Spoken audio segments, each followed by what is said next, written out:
गलत आई है। अब 2 बार कराया तुम्हारा थायराइड, टी से एक बार 11 आ गया। कौन सी लैब से? और ये कहाँ से कराया? लाल पैथ लैब से। लाल पैथ अलग है, पैथ लैब अलग है। पैथ लैब तो उन्होंने ना मिलता जुलता नाम रख लिया है, और जो भी मिलता जुलता नाम रखता है समझो उसके अंदर दम नहीं है अपने नाम को चलाने का, है ना? ठीक है। हाँ, अब ये नहीं कह सकते कि जो सेकंड आई है वो सही आई है। हाँ जी, थर्ड करवा के आपसे चेक करवा लें। एक बार और कराओ। कैसी तो आंखें झुक रही हैं और पल्स 105 चल रही है, तो ये सब भी हमारे अंदर कुछ भी कमी चल रही है। तो सबसे पहले डाउट करना है, थायराइड तो ठीक है, शुगर तो ठीक है, 2 ही चीज़ें मुझे तो मिल रही हैं लोगों में, और यही अगर ठीक है तो कफ ना वो लगी होगी गर्मी ना। बेनाड्रिल ले लिया? हाँ, बेनाड्रिल तो मैंने कॉल करके पूछा, फीवर नहीं आया। पल्स जो है 100 से कम होनी चाहिए। ठीक। एम हमारा क्या है? पल्स लेस देन 100 होनी चाहिए। कई बार हम वो करते हैं, अगर उसकी थ्रू हमारी से थोड़ी हार्ट बीट सांसें बढ़ जाती हैं या पल्स रेट थोड़ा किससे बढ़ जाती?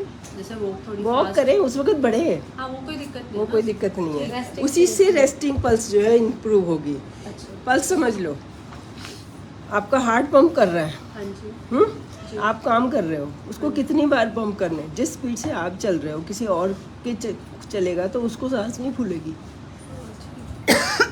होगा ना सब? हाँ जी। क्यों? क्योंकि उसका हार्ट के लिए वो काम कोई खास नहीं है।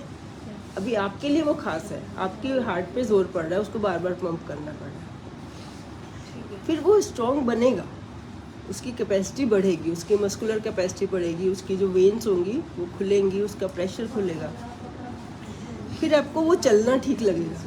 फिर आप उससे तेज चलोगे तब फिर आपका सांस फूलेगा। हाँ जी। लेकिन जब फूला, पल्स ज़्यादा चली और हार्ट जो है वो ठीक चला, ज़्यादा चला, उसके बाद रेस्टिंग पल्स आपकी पहले से कम हो जाएगी। जब आपको वॉक करने में भी सांस चढ़ रहा था, 100 मान लो 100 चल रही है, 100 ज़्यादा हुआ है, 100 पे आपको, अब आपकी तो रेस्टिंग ही 100 आ रही है, तो अभी चलोगे तो 140 से ऊपर हमारा हार्ट चलेगा ही नहीं, उसमें इतना टाइम ही नहीं है। 1 मिनट के अंदर 140 बार 60 मिनट में 140 बार धड़के, इससे ज़्यादा तो टाइम ही नहीं है। ब्लड ने आना है, एक चैम्बर से दूसरे चैम्बर में जाना है, वहाँ से लंग में जाना है, लंग से फिर वापस आना है, इतना ये 4 स्टेप का काम जो है ना, इतना इससे ज़्यादा नहीं हो सकता 1 मिनट में। 1 सेकंड के भी एक पार्ट में ये 4 स्टेप हो गए, समझ रहे?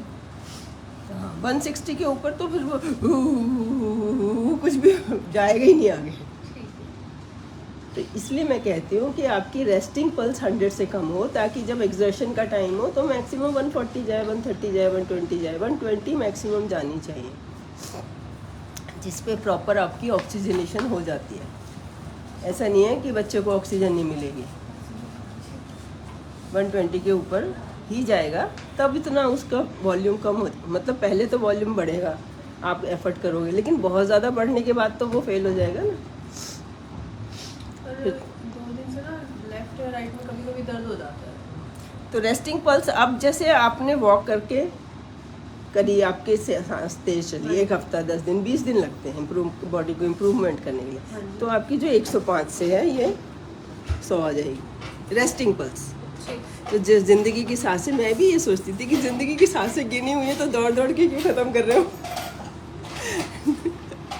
मतलब ये क्या है, किसी ने समझाया नहीं, फिर धीरे धीरे समझ आया कि वो दौड़ेंगे तो 1 घंटा, लेकिन वो रेस्टिंग पल्स 23.5 घंटे तो कम रहेगी,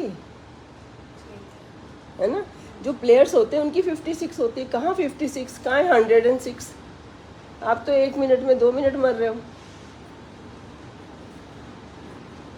समझ गए? तो जब तेज चलेगी वो थोड़ी देर होगी, लेकिन रेस्टिंग पल्स हमारी इम्प्रूव होनी चाहिए। तो अभी तो हम आपकी रेस्टिंग पल्स देख रहे हैं ना। अच्छी लगी बात? बाय कर दो।